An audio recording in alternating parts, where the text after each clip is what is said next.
que vence a la gravedad, gracias a comprender cómo es la estructura de un edificio, podemos tener cubiertas, techos y paredes. De ahí recordar o preguntarnos qué es el cemento. El cemento está denominado al cemento como un conglomerante. ¿Saben lo que es conglomerar? Para que no sea tan teórica, monolítica. ¿Quién se acuerda qué es un conglomerante? Prendan las cámaras, aparezcan. Vengan con el mate a charlar, pero vengan. Estén presentes. El único que está ahí es Joaquín. Tiene suerte que no le pida un mate porque estamos con coronavirus, pero esta maldita pandemia. Vamos, prendan. Ah, ahí está. Bueno, ahí aparecieron. ¿Qué es un conglomerante? ¿Qué les parece a ustedes? Es como una combinación de distintas sustancias o materiales, algo así. Algo así, puede ser, pero en sí tiene una función muy específica. Que une. Que une, exactamente. Muy bien, Azul, muy bien. Es el material que nos permite adherir. Y es el adherente más económico que hay en el planeta. Por eso es el más utilizado. Si hubiera un material más económico, utilizaríamos ese. Es material capaz de unir fragmentos de uno o varios materiales, formado a partir de mezclas caliza, arcilla, calcinadas y posteriormente molida, que tiene propiedades de endurecer con el agua. Esa es la definición del cemento Portland. Cemento Portland es el material que ustedes compran en cualquier corralón, ferretería, pero no es el cemento armado, es el cemento. Portland es porque ahora le voy a decir más adelante por qué surge que es Portland, comúnmente definido. Ahora vamos a hablar sobre los componentes del hormigón armado. ¿Esto se acuerdan cuando lo vieron el año pasado? Yo sé que teóricas así es un poco difícil, porque uno no le presta toda la atención. Bueno, para un comio tiene estos 5 elementos. Arena, como árido fino, áridos gruesos, le decimos nosotros a la piedra, acá está denominado como árido fino, el agua, el cemento Portland y el hierro. Eso va a definir que es un hormigón armado. El origen de este hormigón hace entre 4.000 y 3.000 años nació en China, porque es la cultura más antigua, es decir, que vienen con el mismo relato de memoria. Nosotros en Occidente, si me puedo considerar todos nosotros como occidentales, nos referimos al Imperio Egipto, que es 3.000 años antes de Cristo. Entonces es un material que hace 5.000 años que está en nuestro entorno de la construcción. Más que nada, pero el mayor esplendor del mundo antiguo fue gracias al antiguo Imperio Romano, que le llamaban mezclas puzolánicas o de las tierras volcánicas del Vesubio. ¿Saben lo que es el Vesubio? ¿Saben lo que fue? Volcán. Un volcán, ¿sí? Que hizo algo mágico. En un momento tapó a Pompeya y a Herculano y a otros pueblitos que hoy nos deja. Se descubrió a finales del otro siglo, de 1800 y pico, y ahí pudimos descubrir realmente cómo vivían los romanos. Porque se destaparon las huellas arqueológicas de Pompeya, que esto lo han sentido nombrar en historia, que el que leyó algo de Le Corbusier, él habla siempre de las casas pompeyanas. Bueno, gracias al Vesubio, el volcán que tapó, dio erupción y tapó con su lava Pompeya, y en 1880 o 1900, no recuerdo bien, se empezaron a descubrir las huellas de esta ciudad, y de ahí no reconstruyeron, sacaron toda la lava, toda la piedra que había desencadenado el volcán, y pudimos identificar o saber realmente cómo vivían los romanos, cómo eran sus ciudades, porque veíamos en nuestras culturas, en nuestras ciudades europeas, que eran elementos puramente ciudades con huellas romanas, acueductos o distintas obras, pero estaban muy transformados por las distintas culturas que habían habitado la ciudad, y cada cultura lo había adaptado a su manera. Entonces, en el todo imperio romano había un cemento, unas tierras. En ese momento eran tierras en base a Pusoli se llamaban, tierras de Pusoli, que eran mezclas volcánicas del Vesubio. Eso era la base de todas las construcciones romanas, que en sí, cuando cortamos cualquier construcción romana, vamos a identificar esto. Creíamos que eran de ladrillos. En sí, vamos a ver el opus cementitium, el hormigón romano, que le llamaban ellos, se podía utilizar con cualquier árido. Aceleraban la construcción y contenían compuestos de puzolanas que daban propiedades de fraguar en contacto con agua, por el alto contenido en silicato. A diferencia de la cal y la grasa, que se endurecía por carbonatación, como un mal comportamiento a la humedad. Toda la construcción, digamos, de viviendas o construcción civil de Grecia era en base a cal y grasa.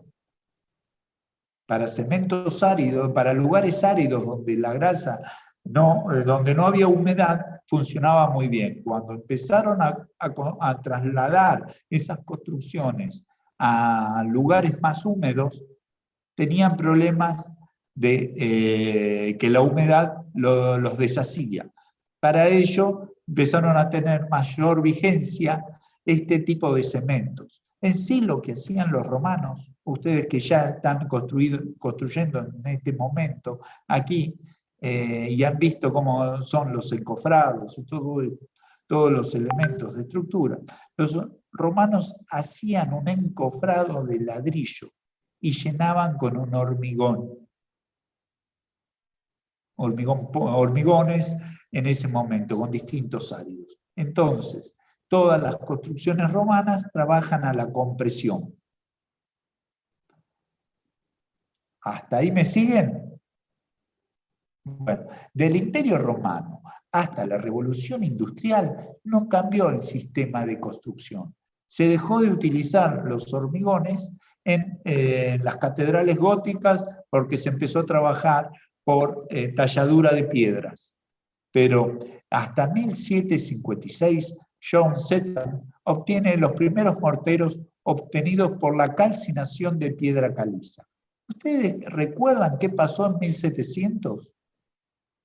1750 en especial, en la historia del siglo XX, en la historia de Occidente.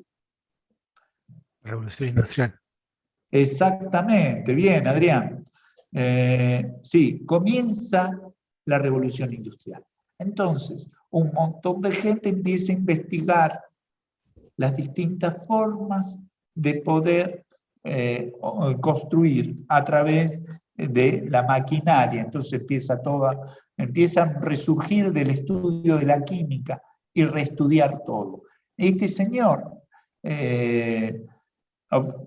hace su primer laboratorio de estas mezclas para hacer un un faro en unas tierras húmedas que siempre no le pude sacar una foto original porque todas las que veía eran en neblina, en el norte de Inglaterra. Le permitirá a un ingeniero del servicio militar inglés. Después, esto viene trascendiéndose o evolucionando, y hasta la revolución industrial no se investigó los componentes del hormigón. En 1824, el albañil Joseph Aspin obtiene por medio de la experimentación en calcinación a altas temperaturas una caliza arcillosa. Y en 1845, John Isaac obtiene por medio de la calcinación a más de 1000 grados de caliza y arcilla el primer prototipo de clinker. ¿Habían sentido alguna vez nombrar la palabra clinker? ¿Alguien sintió nombrar lo que era el clinker? Bueno, es muy importante empezar a tener este elemento, es la base, el clinker es la base del cemento. Por lo tanto, de ahí nos llevó a investigar hasta la Revolución 1848. Joseph Louis Lambot introduce el metal para reforzar este material y hace con este nuevo material, hace una barca que flota.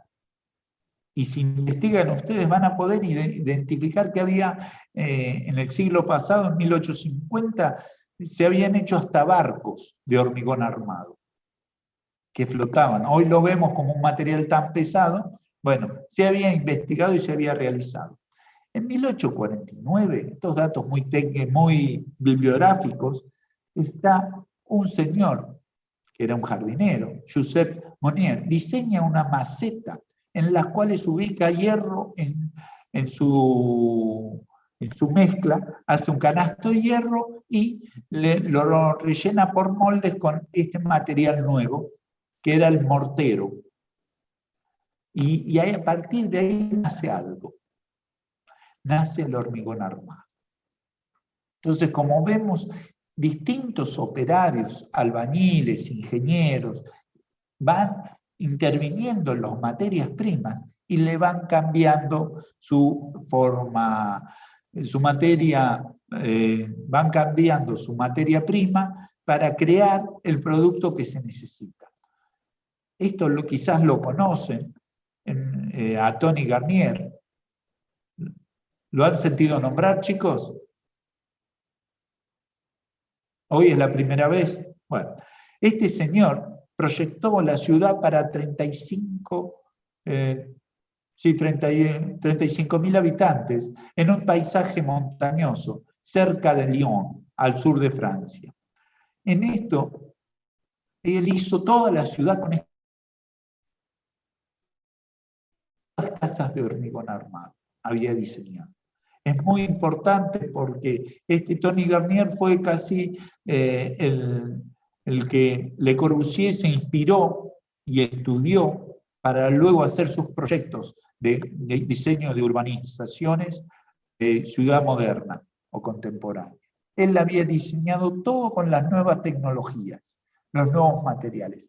Como ven, vamos de Inglaterra a Francia. Era la disputa de poder a principios del siglo pasado. Luego vino Le Corbusier, que armó en 1914 el sistema dominó y se creó para contemplar los problemas de la reconstrucción de posguerra y dar un hábitat rápido. Él arma, esta es la primera vez que surge este material construido de esta manera, donde hay un plano, que le llamamos losa nosotros, unos pilotes o columnas, pilares, y columnas aisladas de los muros. Y es aquí, a partir de aquí, donde se independiza la envolvente del sistema estructural.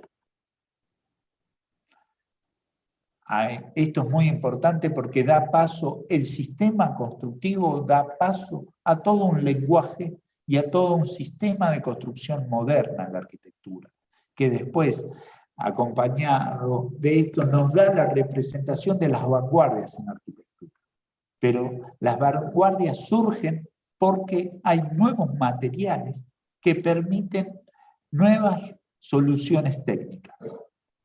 Entonces, a partir de ahí se divide y nos aporta al mundo de la arquitectura dos caminos. Por un lado, sostener el espacio y por otro lado, contener al espacio.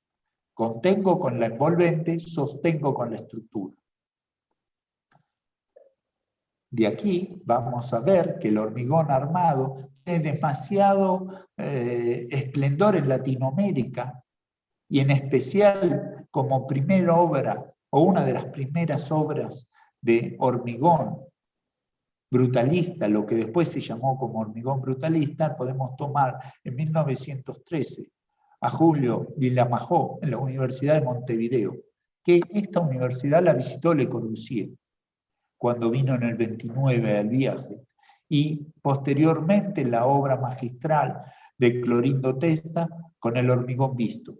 A esto ya lo que denominó en 1966 como brutalista la obra de Clorindo Testa tiene un antecedente en la obra de la Universidad de Ingeniería de Montevideo. Es como había un diálogo entre Europa y Sudamérica o el Río de la Plata. Por otro lado, el español Candela, Félix Candela, ingeniero, desarrolla sus trabajos en superficies laminares, en hormigón. ¿Ustedes saben lo que es una superficie laminar? ¿La han visto?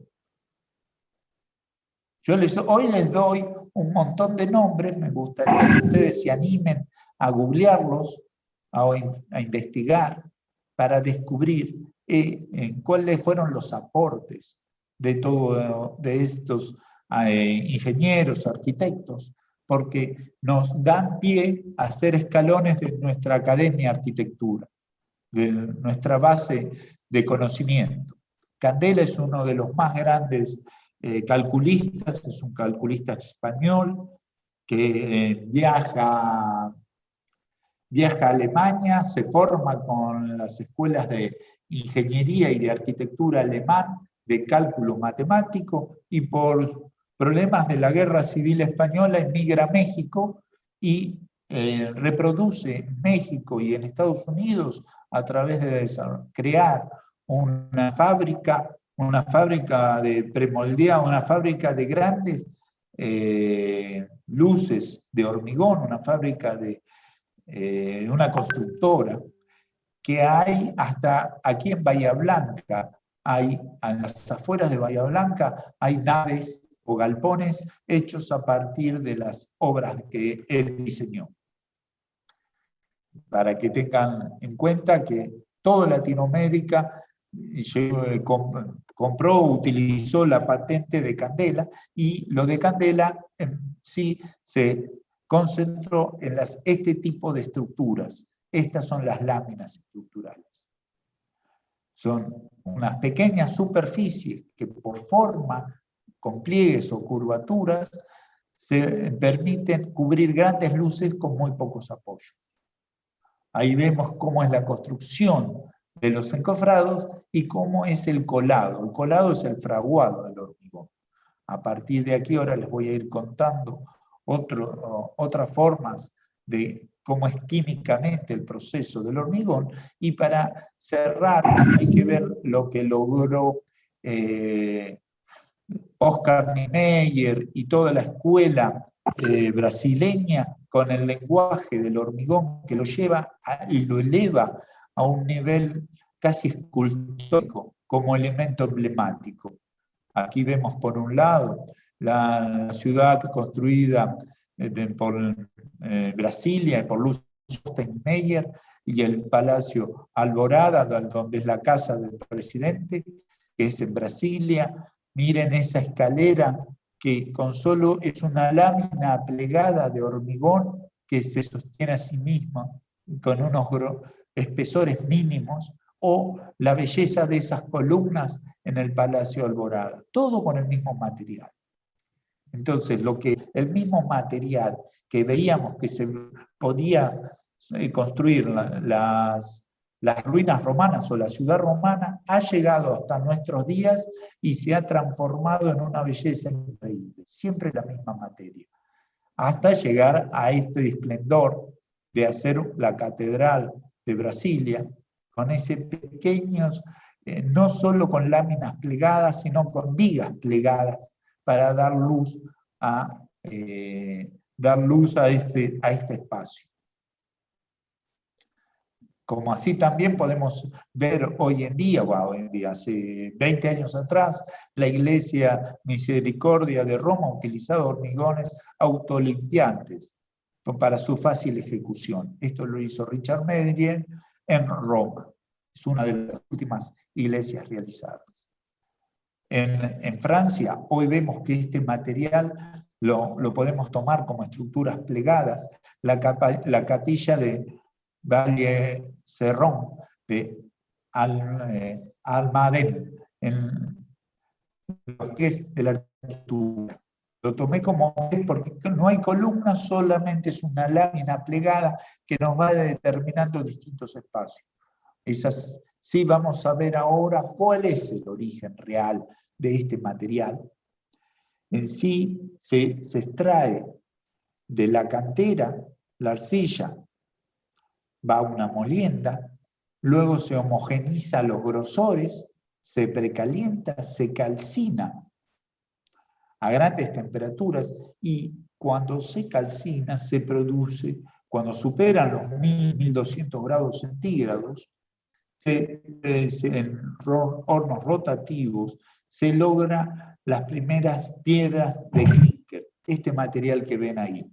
Y luego va a un proceso de enfriamiento, una mezcla, una molienda, ¿sí?, del cemento, y ahí lo mezclamos con un material que en este caso va a ser yeso, que lo vamos a ver a continuación, y se crea el cemento.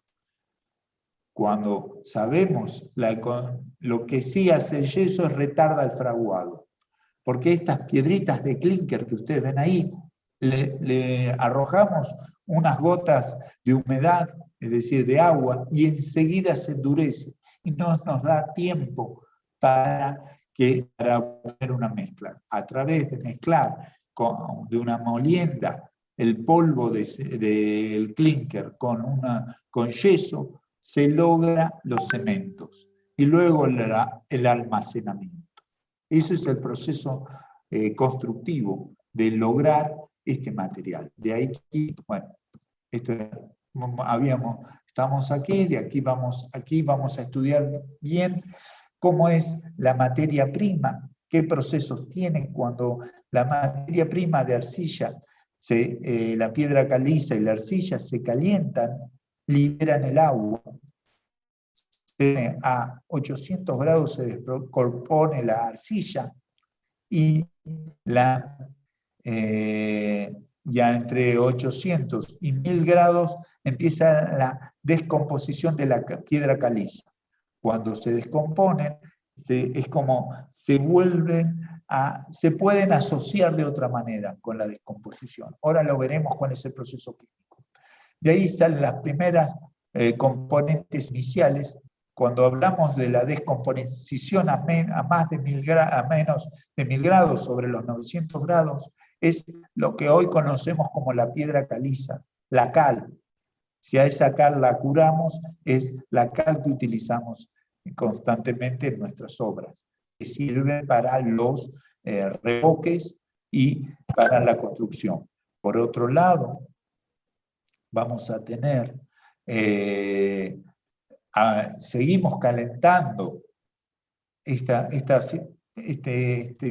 sustancia a 1200 grados, de 1000 a 1200, y en 1200, 1280 nace el primer clinker, y hasta los 1550 la temperatura máxima logramos el clinker que se utiliza hoy en obra.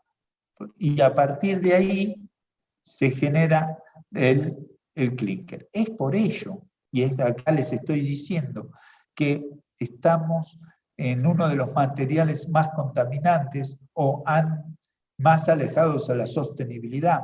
¿Por qué? Porque la cantidad de huellas de ozono que gastamos para calentar estas piedras a más de 1500 grados nos deja, necesitamos una energía X de distintas sustancias, que puede ser por gas o por piedra o carbono. Para llegar a estas temperaturas vamos a desprender muchísimo CO2 a la atmósfera. Por eso se ha tratado de reducir hoy en la contemporaneidad la cantidad de uso de hormigones para hacer edificios más sustentables, para que la huella de ozono sea menor. Estos son los hornos rotativos.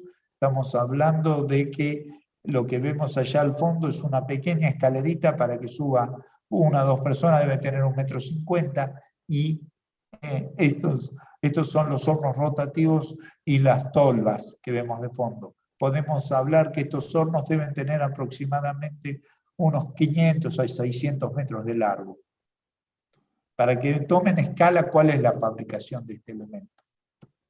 Sí, ahora sí, la piedra caliza, ¿sí?, o el carbonato de calcio, a 1000 grados se desprende, por un lado, el carbonato de calcio y se va reasociando con otras sustancias, depende de las temperaturas. A cada temperatura se va desprendiendo hasta lograr el silicato bicálcico o el silicato tricálcico. Estos son los 2 elementos más importantes. Luego, por otro lado, vamos a estas asociaciones, vamos a ver los desprendimientos de la arcilla, y nos va a dar sustancias de aluminio, y por otro lado vamos a tener los ferritos aluminato de tricálcico. Esto es para que recuerden algo lo que vieron en química en su secundaria. La importancia de esto nos va a definir que tanto el silicato bicálcico nos va a dar una resistencia a larga edad, ¿sí?, y poco desprendimiento de calor. El silicato tricálcico nos da un rápido fraguado, pero con gran desprendimiento de calor. Esto es muy importante para saber cuánta masa de hormigón tenemos que vertir, depende de nuestra construcción que tengamos que hacer, cómo lo vamos a ir asociando. Y tanto el aporte del aluminato tricálcico como el ferrito aluminato tricálcico nos va a aportar una maleabilidad y una adherencia a otros componentes. ¿Por qué es tan importante que estén estos dos? Por un lado es la adherencia y por otro lado es la maleabilidad. La adherencia es porque el cemento por sí solo no nos sirve, o el clinker por sí solo no nos sirve a nosotros para hacer un hormigón. Entonces, si le permite tener adherencia, podemos adherir a la arena, adherir a la piedra y adherir al hierro. Entonces, a partir de ahí, de ese fenómeno de adherencia, podemos decir que es conglomerante. Y, por otro lado, el tema de la maleabilidad es muy importante, porque es el tiempo que nos permite ser maleable esta mezcla para poder ser ejecutada en obra. Entonces, por un lado, la adherencia, podemos entender que la adherencia es un fenómeno físico, que es puramente pegarse o adherirse a otros componentes. Y la maleabilidad es un fenómeno químico. De aquí vamos claramente a ver el clinker, cómo está compuesto estas partículas de cemento, de clinker para configurarse en cemento. El clinker son, como les venía contando en las diapositivas anteriores, son estas piedritas negras redonditas que se muelen y están compuestas en un 80% por los silicatos bicálcicos y tricálcicos.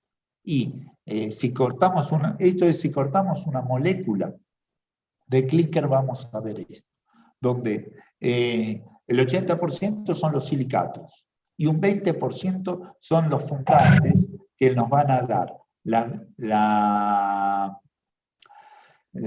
como les decía, el aluminato, la maleabilidad, y el ferrito nos va a dar la adherencia. Y cuando le ponemos ese punto rojo, ese nuevo aditivo, que ese aditivo es un regulador de fraguado, químicamente se lo llama como regulador de fraguado. Técnicamente sería colocarle una dosis de yeso. El yeso que se utiliza para terminaciones de la casa nos va a permitir frenar la aceleración del fraguado y se consolida el cemento Portland. Este cemento Portland fue químicamente hallado, esta combinación, en la ciudad de Portland, en el sur de Inglaterra. Es así. Ahora vamos a ver cuál es la función específica para que se genere el hormigón armado. ¿Cómo funciona? ¿Cuál es el proceso de las partículas de cemento hasta crearse en concreto? Veíamos cómo la partícula de arcilla se creaba en clinker, y ahora el clinker en cemento y el cemento en concreto. El cemento seco lo podemos tomar como esta partícula celeste, redonda, lo hidratamos en la masa. Normalmente todos ustedes saben o han visto que en los hormigones necesita hidratación. Se le dosifica una cantidad de agua. Esa cantidad de agua no puede ser, lo considerable debe ser el 27%. Para que haya reacción química. El resto del agua que se le coloca nos permite mayor plasticidad, pero nunca debemos superar el 50%, porque si no perdemos resistencia. ¿Sí? Los primeros 45 minutos, a lo que se le llama el tiempo de inicio al punto medio, es la hidratación. Y a partir de ahí comienza, en esos 45 minutos, comienza en contacto del cemento, comienza el fraguado. La sutileza del cemento se le denomina a la finura, a la molienda, a cómo lo tamizamos. Al grado de tamiz se le llama sutileza. Vamos a ver gráficamente en este juego de elementos, de circulitos como células. Al principio el cemento seco, cuando al seco lo empezamos a hidratar, se va conformando la primer película negra en el borde, que es el primer comienzo de hidratación, y le van saliendo como unas patitas. Estas patitas son las patitas que nos permiten crear la primera reacción física del hormigón. Como les comentaba anteriormente, el hormigón tiene dos elementos, por un lado físico y por el otro lado químico. En esta conjunción de reacciones química, física, vamos a crear el concreto. La física es que le empiezan a salir como estas patitas al hormigón, que nos permiten, cuanto más hidratación, va a tener más patitas, ¿sí?, en el tiempo de hidratación, y cada patita nos va a permitir adherirse a algún elemento. ¿Sí? Y la hidratación completa entre 45 y 1 hora, depende de la cantidad de agua y el amasado. Ahora, cuando hablábamos recién de un hormigón, hoy en día podemos estudiar con la máxima tecnología una pieza de hormigón, y la pieza de hormigón la pasamos por un micrófono, me sale un periscopio, ¿no? Un microscopio. Chicos, sí, gracias. Un microscopio, y vamos a ver que estas partículas de hormigón se comportan de esta manera. Vamos a ver tres tipos. Primero vemos el concreto, lo que se denomina concreto, es esa figura como repollada, y luego unos elementos, unas cristalizaciones o fibras, que es la parte física, son estas patitas que les comentaba, que nos permiten adherirse unos con otros o asociarse como neuronas, que tienen un significado muy importante y específicamente físico. Esto es muy importante. A ver, un segundo, ya vuelvo.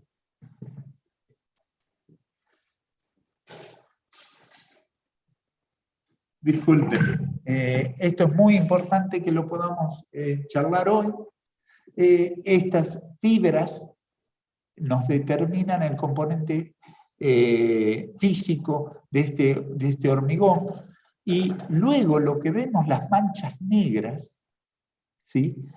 Son las cantidades de agua que tiene, que por evaporación en el fraguado, en el secado, el exceso de agua, si yo les decía el 27% es lo aconsejable, es lo mínimo para que reaccione entre el 27 y el 50% sería lo óptimo, y demás, 100% ya consideramos que exceso de agua pierde resistencia. ¿Qué es cuando pierde resistencia realmente? Es que en nuestra muestra vamos a tener más manchas negras. A tener más manchas negras es porque hubo más agua. Con el fraguado se evaporó este agua y nos quedaron los huecos. Al quedar los huecos, nos queda todo pendiente de estas.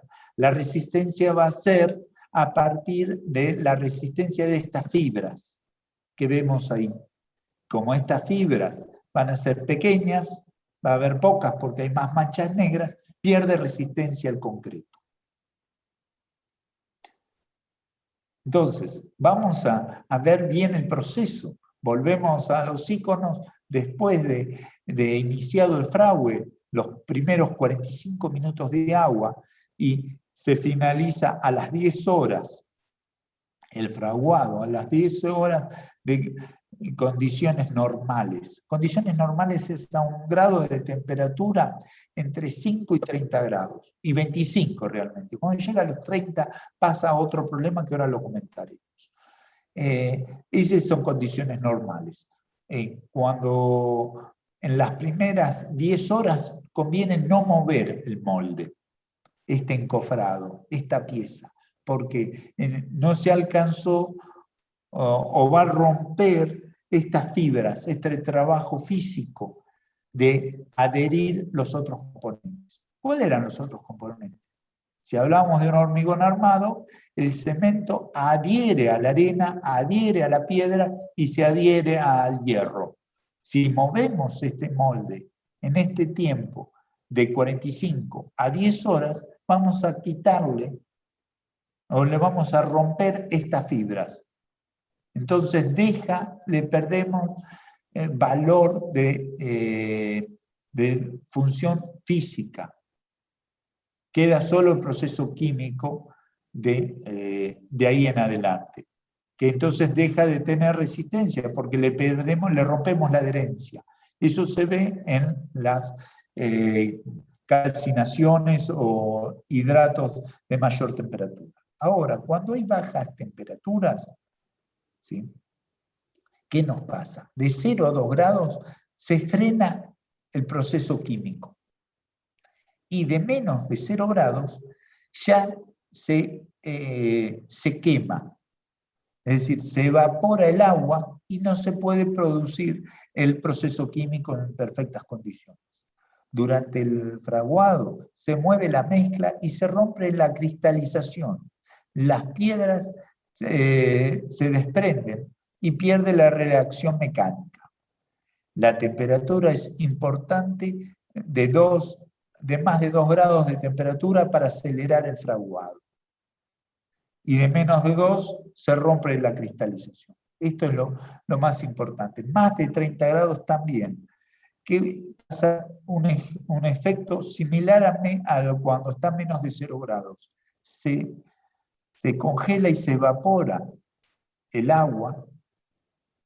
Si es más de 30, es más rápido, se evapora, y menos de 0 grados también se evapora, y no logra darse el tiempo químico para su correcto fraguado. Normalmente, una armadura, ¿sí?, de hormigón se le llama a eso, a ese elemento estructural que va a ser recubierto por este concreto que estuvimos haciendo. Este es el gran aporte que tuvo el hormigón en el siglo pasado, en el anterior, y que nos dio origen a que sea el material estrella del siglo pasado. Estamos hablando de estos hormigones, los hormigones armados. Gracias, acá vemos este icono de la estructura de la viga, donde vamos a definir que una viga normal va a tener una carga en el centro. Si no tiene armadura, se rompería. Entonces, al tener la viga y al estar sometido a una carga, una viga de hormigón, si no tiene armadura, se quiebra. ¿Por qué? Porque la pieza de la viga empieza a trabajar a flexocompresión. Es decir, que cumple la función de compresión y de tracción a la vez. Por el otro lado, vamos a ver cuando le ponemos armadura que va a tener esta deformación que se ve acá en el gráfico.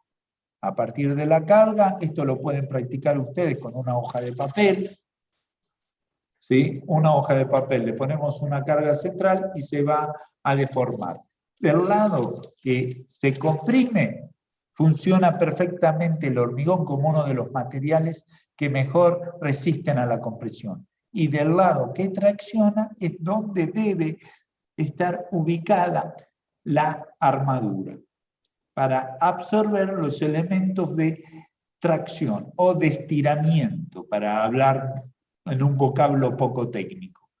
Estos juegos de armadura nos permiten hacer estas estructuras que están aquí en la foto. Por otro lado, hay otros elementos importantes a tener en cuenta, que son armaduras sustituidos por fibras, ¿sí? Se ha logrado sustituir al hierro por un complejo de este tema de fibras vegetales o fibras en base a nylon, a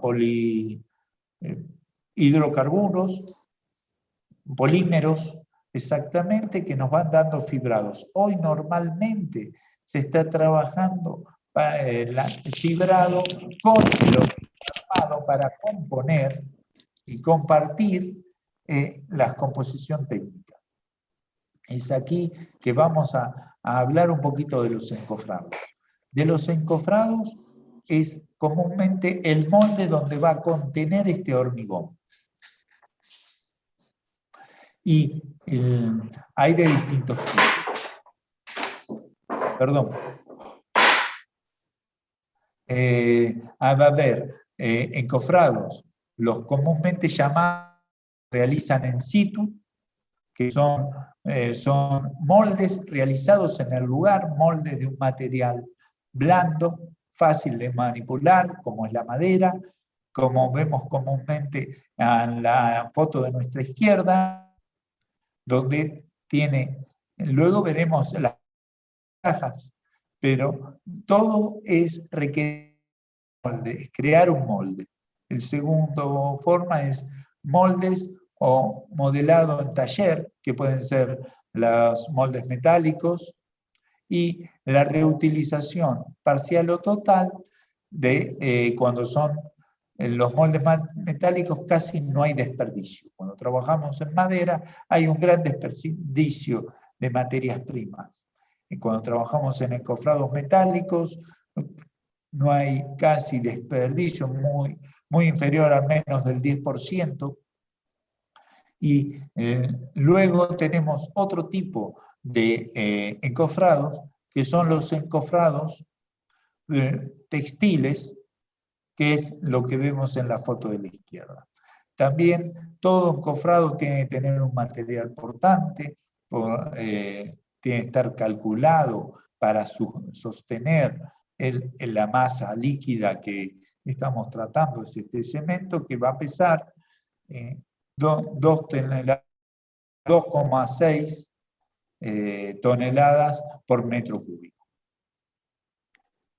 Para allí pasar primero a los encofrados de madera, estos son los comúnmente conocidos en la construcción local, que la vamos a ver que son trozos de madera que van conteniendo la forma de nuestro futuro material, viga o columna, y ahí se ve claramente la columna ya desencofrada y se ve el hormigón ya fraguado, se coloca para las vigas, acá es un encofrado de vigas de madera, donde se va a poder localizar en la función donde se sostienen las armaduras. De esta manera vamos a ver que este tipo de encofrados son muy maleables porque se hacen situ para cada una de las partes. Lo que tiene en contra es que como es casi un trabajo artesanal, lleva mucho tiempo, tiene un gran desperdicio de materias primas, en este caso, y tiene un gran proceso de una gran lentitud en el proceso de ejecución.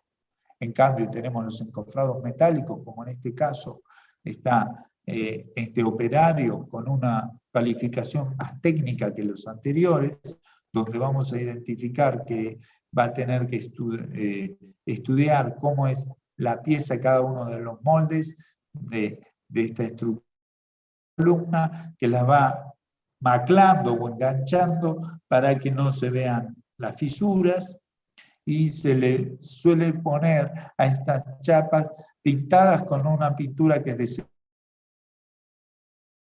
el desencofrante justo es una pintura que evita que las partes de clinker, los bracitos estos que veían dentro, eran al molde.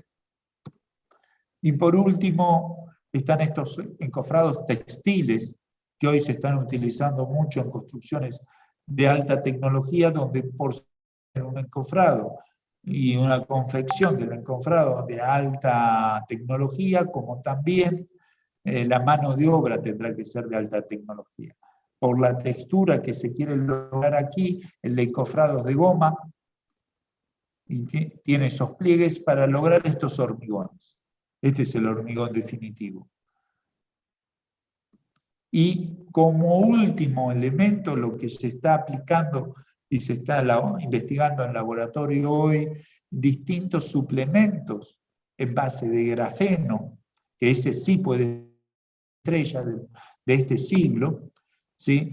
o supermaterial del futuro, donde a través de estudios de nanotecnología aplicadas al hormigón, nos pueden dar variaciones térmicas o variación de color y distintas especificaciones. Esto es hoy en día entre los hormigones, los encofrados textiles y este tipo de aditivos que se le colocan al hormigón que aporta el grafeno, la máxima tecnología que hoy se está desarrollando tanto en Occidente como en Oriente. Por suerte estamos cada vez más unificados en tecnológicos.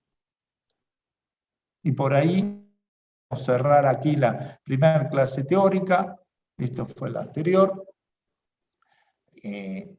¿Alguna pregunta, chicos? Porque los vi todos muy calladitos. Yo arranqué y no paré. Pero, Diego, estás por aquí, por suerte. Acá estoy, sí, sí, me mudé de la reunión docente acá. Muy bien, bienvenido. Eh, yo creo que algo de esto, ¿qué les pareció? ¿Cómo lo pueden aplicar? Entender un poquito más cómo aplicarlo y cuando vayan a obra les van a tener que limitar el primer específico que el operario no le agregue más agua al concreto porque va a permitir mayor maleabilidad, mejor manejo, pero eso no quiere decir que mejore la calidad del producto, exactamente la empeora, porque pierde toda la resistencia. Por otro lado, es muy importante ya conocer estas materias, empezar a estudiar más profundamente estas materias primas para poder saber su comportamiento y su ejecución. Hoy no les expliqué nada de los hormigones de bajo desprendimiento de temperatura, como esas columnas que estaban hormigonando, ahí, estaban armando la armadura, estos operarios, cuando hablamos de la armadura, esos se tienen que hormigonar con hormigones de baja temperatura, para que la temperatura que se desprende al momento del fraguado no supere los 30 grados. Si supera los 30 grados, se puede llegar a quemar y frenar el proceso de fraguado. Entonces es muy importante como futuros profesionales ir viendo los metros cúbicos a colocar y estudiar cómo se comporta ese material en el momento.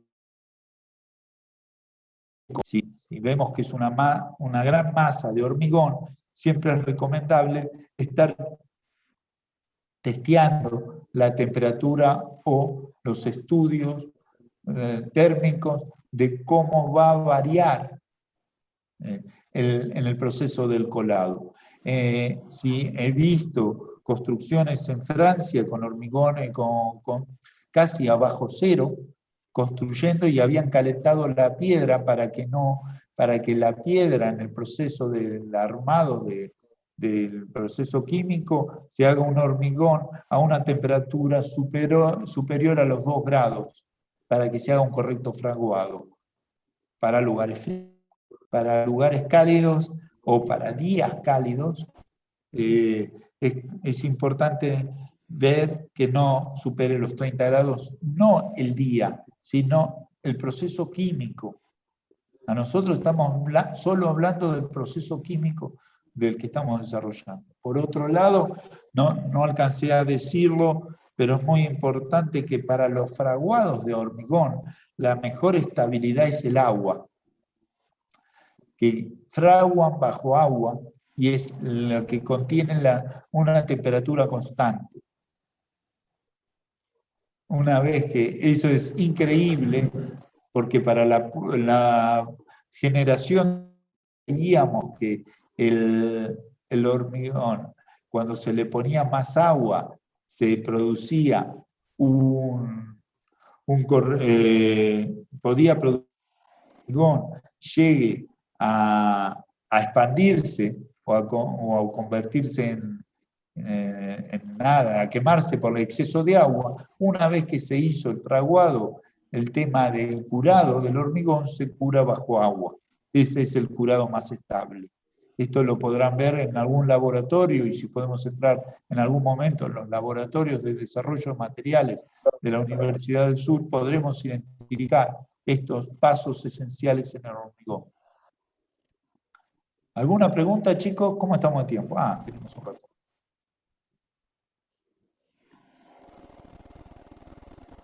¿Se imaginaban esto del hormigón armado?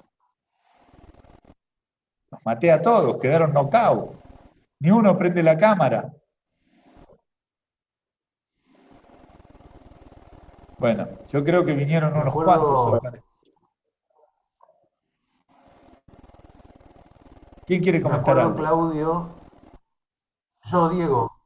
Diego.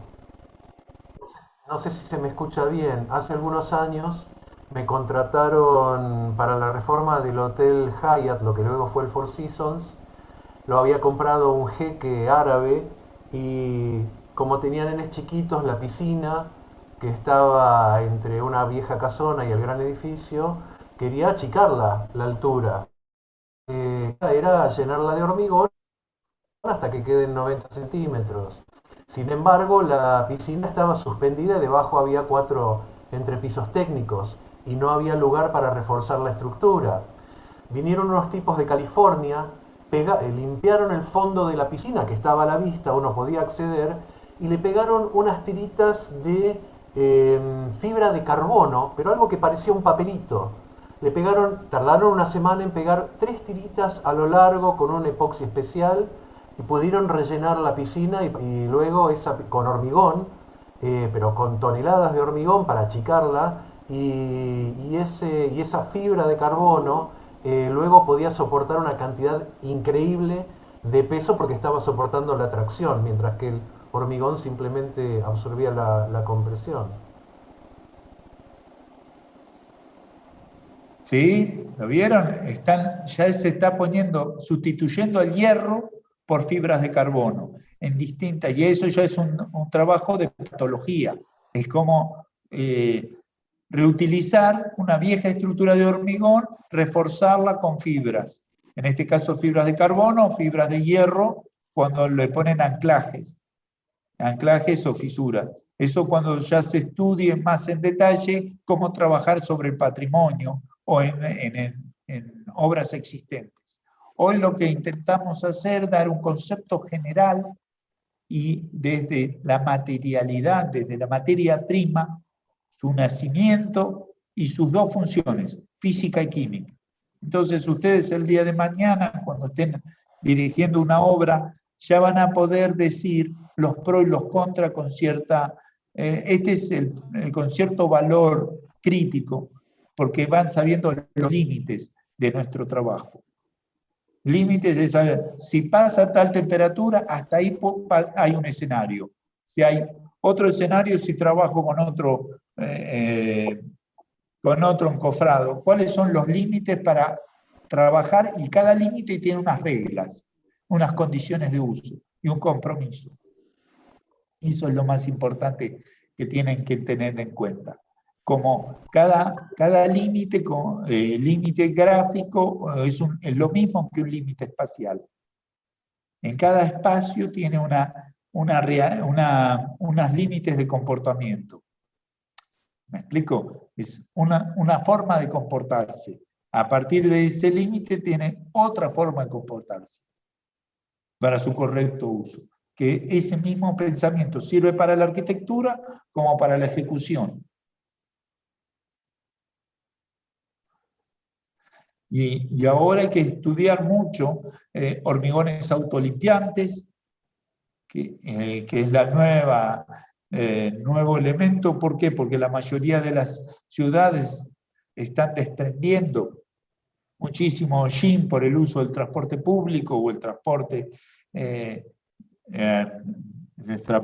la carbonización de los hidrocarburos, es decir, tanto por la combustión de restos fósiles como la combustión de la nafta, los gasoil o los distintos componentes que están en la vía pública, que su desecho lo dejan en las fachadas y así se oscurecen o tienen un comportamiento ante la vejez limitado. Hoy se está trabajando con fachadas autolimpiantes, que este fenómeno de hormigones tienen unos aditivos que cierran la porosidad del hormigón, es decir, que la textura final es cada vez más más lisa o menos agresiva, donde no se puede depositar las partículas de hollín o partículas frías. Entonces caen inmediatamente al suelo o a la vía pública, donde rápidamente con las tormentas o con la limpieza que nos permiten las lluvias, se terminan de caer al suelo y a partir de ahí la fachada queda siempre en mejores condiciones. Para ello, y más que nunca, tenemos que estudiar y verificar muy bien hacia dónde queremos que decline el agua o hacia dónde queremos que gotee una fachada para que su envejecimiento sea parejo. Lo mismo que hacían en las molduras los antiguos albañiles. Por un lado, estudiaban el comportamiento, la figura de la moldura, y por otro lado, su principal objetivo técnico era sacar el agua del muro, para que no se humedezca. En las construcciones clásicas del otro siglo, del siglo XVIII, la moldura era muy importante, porque lo que trataba de evitar era que la humedad llegue al muro. Lo hacía gotear y que caiga y que corra independientemente.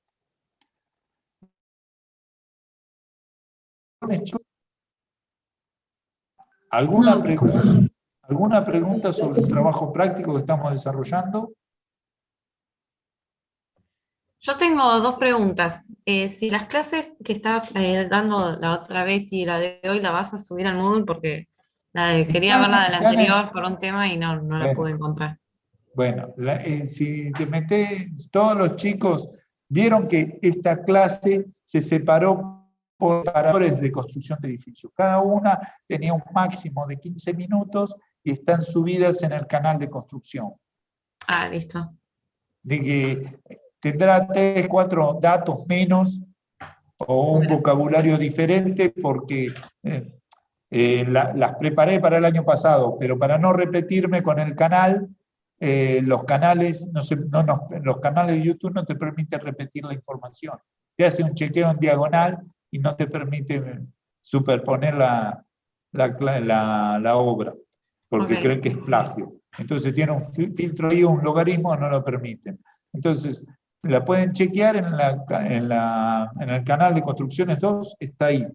Lo que igual, la temática del trabajo práctico.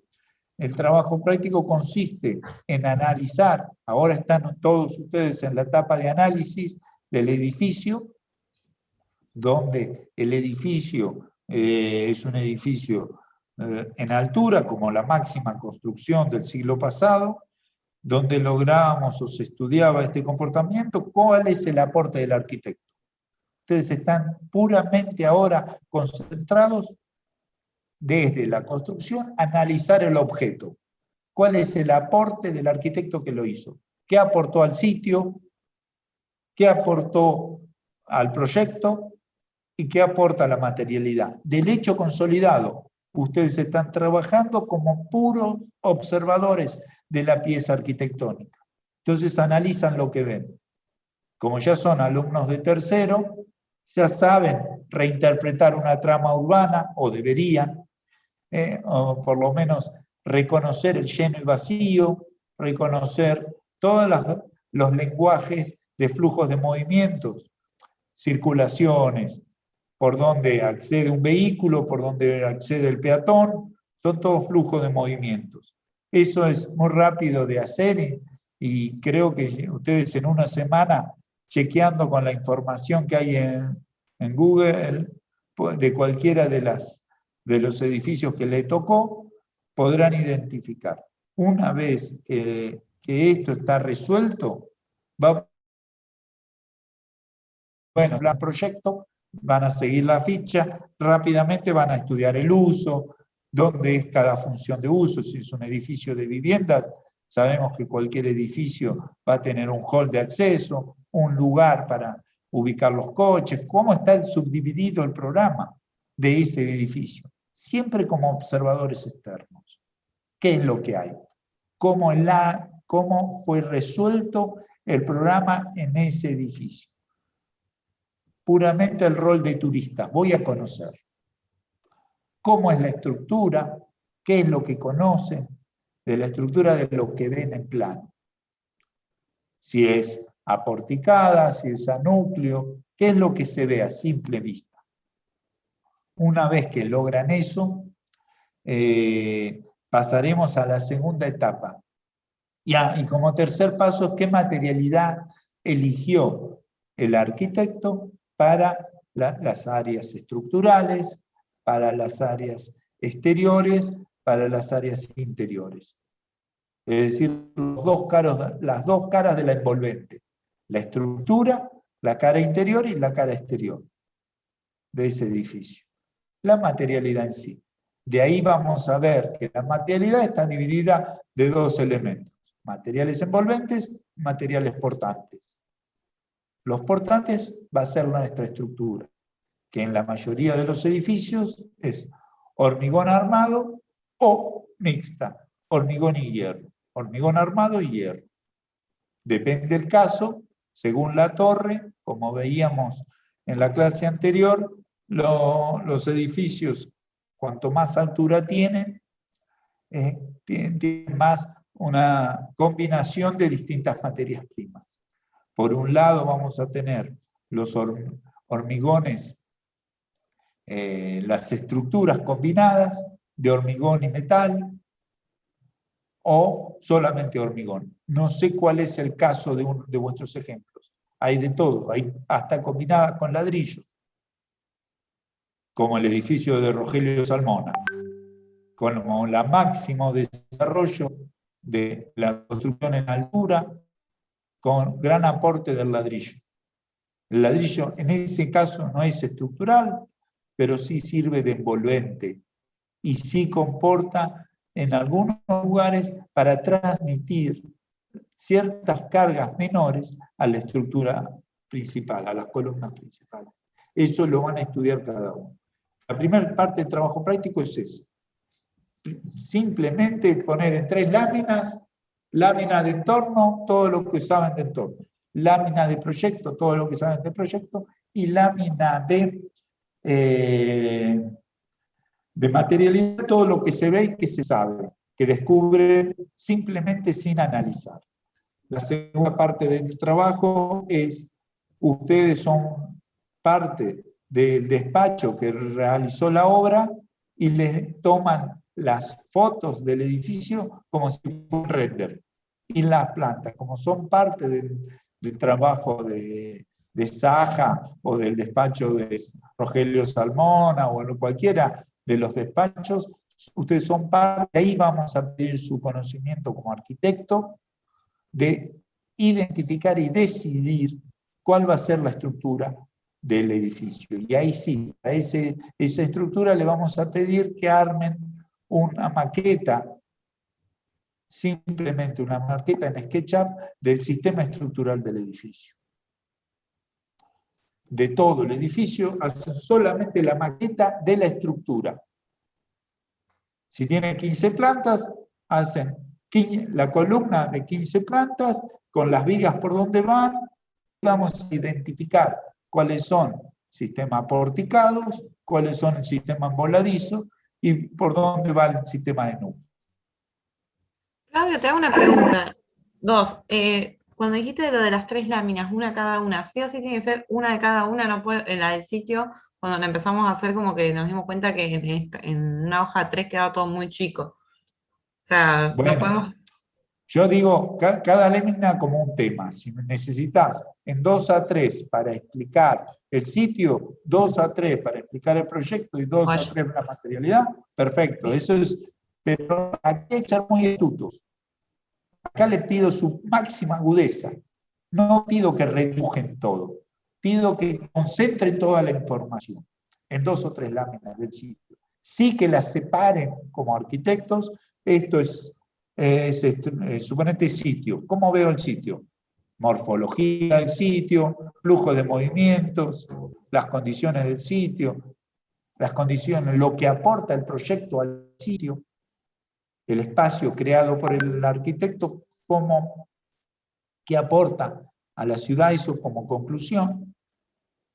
Después, cuando hablamos del proyecto, también busco en la mayoría de las obras elegidas, hay mucha documentación. Ustedes sobre la documentación la analizan. O sea, no todo sí hay que redibujarlo. No sé si es redibujarlo, podés utilizar con una base en Photoshop y trabajar arriba, área de uso, circulación. Eso ya es el lenguaje el lenguaje personal de cada uno. Este es un trabajo que es importante que se haga en grupo. Muy importante que sean grupos. de 2 o de 3, no de 5. Mejor impar. Los grupos cuando trabajamos, conviene que sea para estos trabajos cortos de resolver rápido, conviene que sean impares. ¿Por qué digo impares? Porque 2, a veces en la discusión, en el debate de cómo se resuelve, hay veces que llegan a puntos muertos. 1 y 2, 50 y 50, y no se puede llevar adelante. El tercero es el que dinamiza, la persona impar. Vamos, resolvámoslo. ¿Es estructura metálica o hormigón? Bueno, ¿qué proponemos? Si es metálica, ¿cómo funciona? Siempre el tercero, la persona impar, genera el momento. Si son más de 5, ya se generan subgrupos y no avanza el grupo y nadie sabe nada. Porque lo hizo Juan, Pedro o Pablo. Entonces, para evitar eso, la idea es hacer pequeñas entregas cortas de resolución inmediata. Rápido, hay que tener una estrategia de responder rápido. Y la segunda parte, ya les voy a dar unos videos, que son los mismos que se subieron el año pasado, de cómo es el armado de las láminas. Porque ustedes, más allá de ser profesionales que analizan este caso de estudio, también tienen que ser profesionales en cómo lo cuentan. Esta materia es construir un edificio y construir un profesional, donde el profesional va tanto en el campo de las ideas vuestras como el campo del relato de sus ideas, cómo dan a conocer sus ideas. El primer trabajo práctico fue sentir las ideas. El segundo trabajo práctico, que es es el alma de la arquitectura, que es el alma del espacio, la estructura, y también cómo contarlas en una lámina. En la segunda parte de trabajo práctico voy a dar unos videos muy fáciles, que hay miles en YouTube, de cómo se arma una representación gráfica. Es muy interesante cómo se arma una lámina desde la introducción hasta el desarrollo. Hasta la conclusión, cada lámina. Cada lámina es como una oración. Tiene un inicio, un verbo y una conclusión. Cada oración cada lámina es una oración, cuenta un tema. Si no hay una idea en la lámina, no está resuelta. Para que cada observador identifique rápidamente qué es lo que uno quiere contar, o qué es lo que me aportó haber visto esta lámina.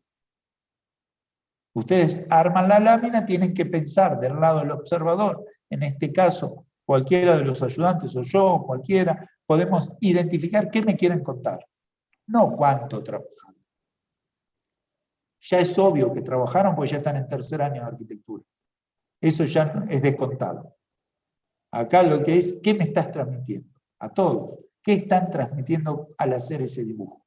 ¿Lo que me dijo el ayudante es lo que quiero yo? No, lo que ustedes quieren. ¿Qué es lo que quieren? En el tema del análisis urbano, explicar tal cosa. En el tema del proyecto, el arquitecto quiso hacer esto. Y en la organización de la materialidad, eligió tal material por condiciones de fraguado, condiciones de aceleración en obra, condiciones de idoneidad de la materia prima, no sé. Eso lo van a elegir ustedes. Ustedes van a poner su impronta.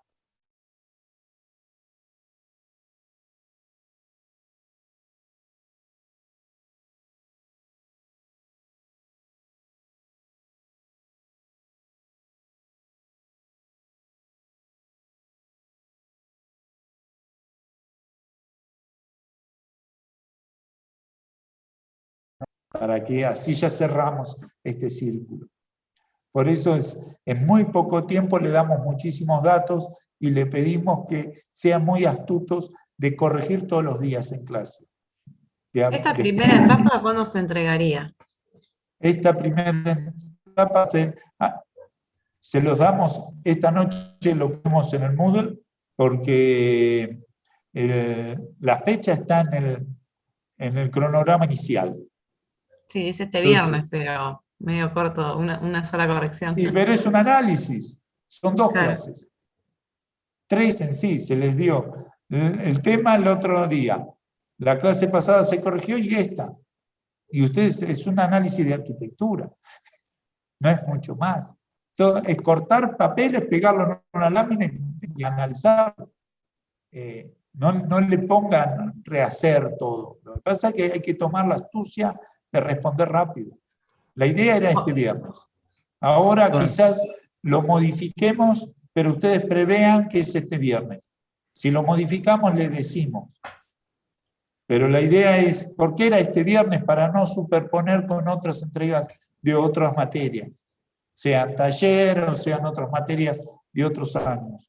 Lamentablemente, la fecha de entregas tratamos de que sea inamovible porque siempre afecta a otra materia, si lo correcto. Claudio, perdón, ¿es un análisis o hay que hacer un SketchUp de la estructura? No, en esta primera entrega solo análisis. En la segunda etapa de estructuras vamos a hacer el SketchUp de la estructura del edificio, pero cuando conozcamos el edificio. Ni hay que redibujarlo, o sea, o dibujar encima de los dibujos bajados. Exactamente. Buscar, pasar por Photoshop, vamos a hacer esto. Tomo todas las imágenes y empiezo a analizar. Tomo las imágenes en Photoshop y empiezo a leer ahí la relación morfológica de una fachada. Empiezo a leer ahí en una planta la ubicación de núcleo y la estructura. Lo que ustedes ya saben como técnicos, pero la mayoría de la gente no sabe. Entonces, traduzcan lo que ustedes saben leer de un plano en distintos dibujos. Por un lado analizan la estructura, por otro lado analizan el funcionamiento, dónde está ubicado cada cosa. Es replicar en esa misma planta, pintarla de distintos colorcitos. Yo le di una guía en la ficha. ¿Les quedó claro esa guía? Si tienen alguna duda, tenemos unos minutitos más y la comparto, pero creo que es la misma que tienen todos los alumnos. Yo trato de no cambiar para no marearnos, pero...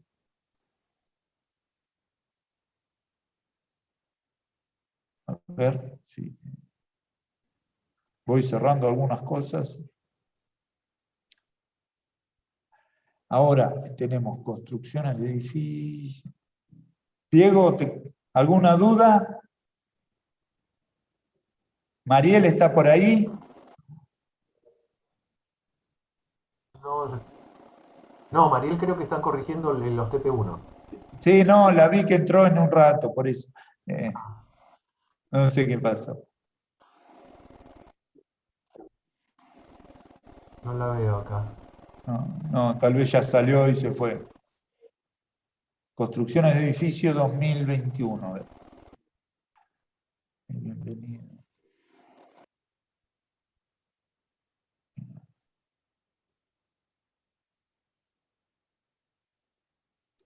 Departamento.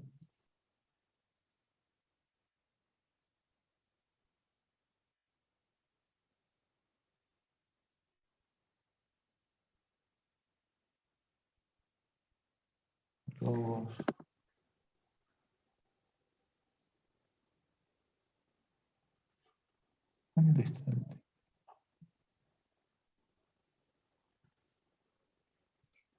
Bien. Ahí estamos.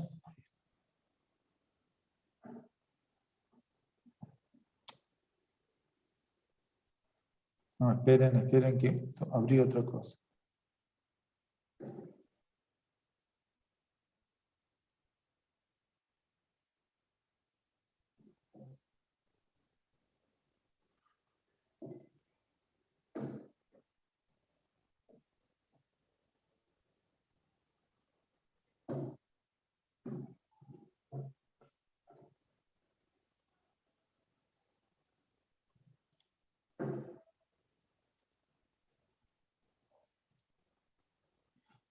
Bueno.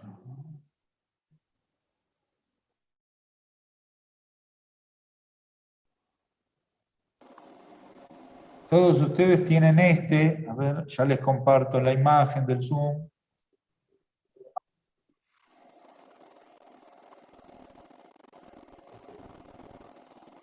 tenemos esta ficha que es la misma que está, esta la tienen todos, cronograma, la materia, fundamentos. Acá teníamos fecha de entrega.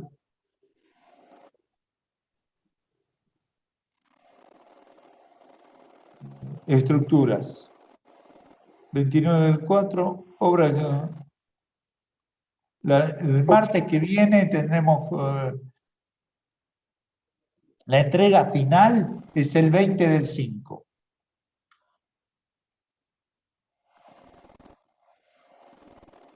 Y nosotros teníamos entre este martes, corrección entre el 6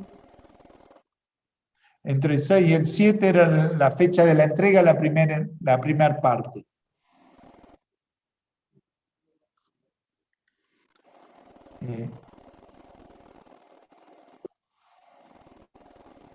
Y acá, unidad 1, unidad 2, unidad 2. Que hablamos todas las composiciones de la estructura, objetivos, los casos. Cuando hablamos la lámina como mínimo de análisis es el entorno cultural, la implantación. Como es una torre, siempre va a ser un hito urbano. Una morfología, la forma y influencia, si ha tenido aporte de otro. Cuando hablamos del proyecto, yo creo que en una 3 funciona. Si necesitan más tamaño, no pongan estos elementos como mínimo. Y acá decíamos, perdón, sí, se entregará el día 7 de mayo, la primera entrega. Entonces, ¿qué? ¿Se deja así o se cambia esa? ¿Se deja así la entrega el 7 de mayo? No, Se cambia. te lo confirmo, hasta ahora es el 7. Cualquier cosa, nosotros ahora lo están charlando los docentes que están corrigiendo, porque vimos que hay muchos alumnos que tienen que rehacer un trabajo. Sí. Hoy estuvimos hablando sobre fechas tentativas que no coinciden del todo con las fechas originales de este cronograma que estás mostrando. Por eso, lo hablamos luego y cuando lo tengamos cerrado se lo pasamos a los alumnos, para no crear confusión. La idea es cerrar el 20 y pico, 24 se tiene que cerrar. Entonces, si tardamos más en entregar el análisis del proyecto, después no vamos a tener para desarrollar el trabajo práctico. En sí era un simple análisis de cualquier obra, ustedes cuando hacen cualquier análisis de cualquier trabajo práctico de la carrera, del taller, no tardan más de una semana. No podemos definir, ahora lo vamos a resolver. Hasta ahora era corregir el jueves y entregarlo el viernes, o entregarlo para el martes de última. Pero se lo vamos a confirmar entre hoy y mañana miércoles a más tardar, por el mundo. Lo que pasa es que la mayoría nos sorprendió que muchísimos alumnos tengan que rehacer los trabajos prácticos uno. Entonces, nos retrasamos eso en la corrección. Porque parece que no nos ayudó mucho la virtualidad. Entonces, tenemos que cerrar ese tema y avanzar con esto. Y después, la entrega final, acá están lo que yo les decía. Estas bibliografías son todos distintos videitos de cómo armar láminas o armar conceptos estructurales de edificios en altura. Chequéenlos, porque si no los chequean, son las correcciones que cada docente les hace. Traten de absorber la máxima información que tienen. ¿Sí? Y en cuanto al análisis, vamos a ver que todos los edificios van a tener una planta baja, unas plantas tipo, unos cortes y unas láminas de análisis. Esto para la segunda etapa. Entonces vamos a focalizar en entregar lo que está aquí. La segunda etapa se va a analizar un sistema constructivo, qué sistema constructivo se hizo en el proyecto, si tiene una geometría, una modulación del proyecto, un sistema estructural y las posibilidades adoptadas, sistema constructivo de cubiertas, envolventes y cimientos. Aislamiento de humedades en las cubiertas y envolventes que se tiene previsto en ese proyecto. Y acondicionamiento climático de cubiertas. Y en cimientos. ¿Qué tipo de cimientos tiene y cómo son las influencias de viento? Después, bueno, se entregará en papel DIN A3, formato, debe tener unas conclusiones, pero en sí son 3 personas. Si 3 personas no pueden analizar un edificio en una semana, es que estamos muy mal en tercero. Claudio, te hago una pregunta. Son solo las láminas, ¿no? ¿O hay que entregar aparte una memoria en Word? Para este trabajo que es el análisis del edificio, solo son 3 láminas. Bien, listo. Gracias. Por eso es corto y redibujar arriba. No tienen que casi mucha materia prima, tienen que analizar y pintar lo que estábamos trabajando. ¿Alguna pregunta, chicos?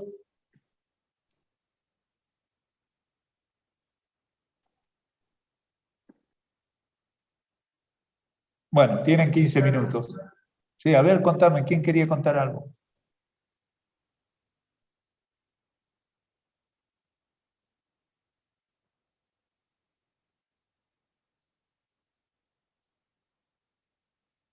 Bueno, si ninguno más quiere contar, cerramos por hoy acá y nos vemos jueves.